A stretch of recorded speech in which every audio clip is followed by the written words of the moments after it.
अब आने वाले ट्रैक में कहानी एक बेहद खतरनाक और शॉकिंग मोड़ लेने वाली है, जहां एक तरफ अरमान और अभीरा फर्म को वापस लाने की जंग लड़ेंगे, वहीं दूसरी तरफ एक ऐसा राज सामने आने वाला है जो क्रिश की असली सच्चाई सबके सामने ला देगा। कहा जा रहा है कि फर्म की बिक्री के पीछे सिर्फ लालच नहीं, बल्कि एक गहरी साजिश छुपी हुई है, और इसमें परिवार के ही किसी अपने का हाथ हो सकता है। सबसे ज्यादा चिंता दादी सा की हालत को लेकर है। वह इस सदमे को सहन नहीं कर पा रही हैं। तनाव और डर के बीच उनकी तबीयत लगातार बिगड़ती जा रही है। आने वाले एपिसोड्स में एक बड़ा हादसा भी हो सकता है, जहां दादी सा सीढ़ियों से गिर जाएंगी और उनकी हालत बेहद क्रिटिकल हो जाएगी। यह हादसा पूरे परिवार को अंदर तक झकझोर कर रख देगा।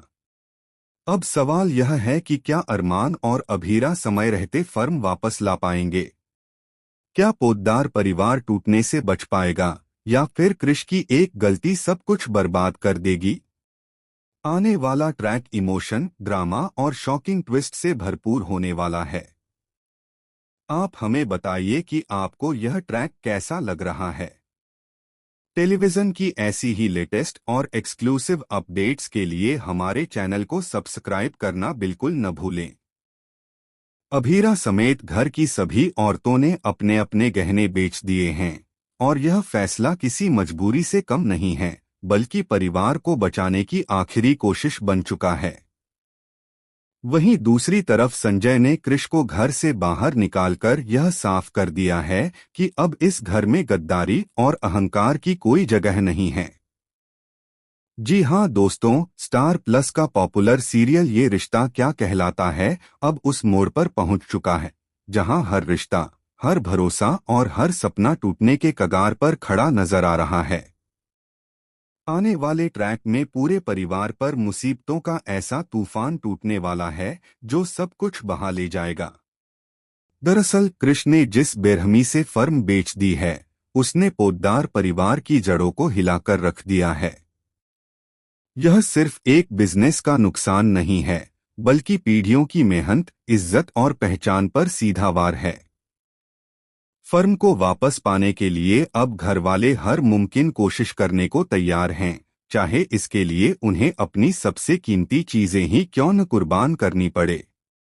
हालात इतने बिगड़ चुके हैं कि हर कोई अंदर से टूटा हुआ है, लेकिन बाहर से मजबूती दिखाने की कोशिश कर रहा है।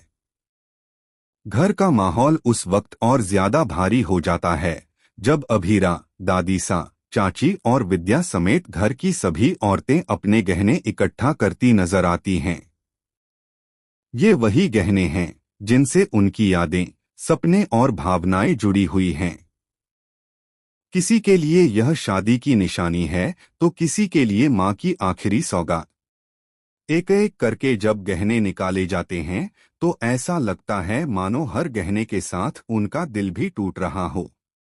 आंखों से आंसू खुद ब खुद बहने लगते हैं और पूरे घर में सन्नाटा छा जाता है।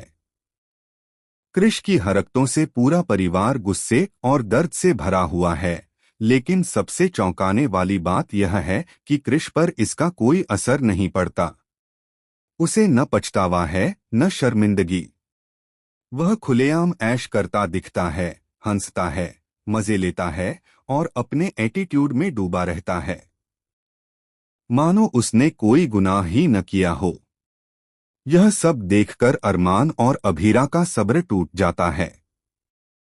अरमान का गुस्सा 7वें आसमान पर पहुंच जाता है और वह क्रिश को घेरकर उस पर हाथ उठाने ही वाला होता है, लेकिन वक्त रहते अभीरा उसे रोक लेती है। हालांकि इतना सब होने के बावजूद क्रिश की आंखों में जरा भी पछतावे की झलक नजर नहीं आती। कहानी में हालात तब और बिगड़ जा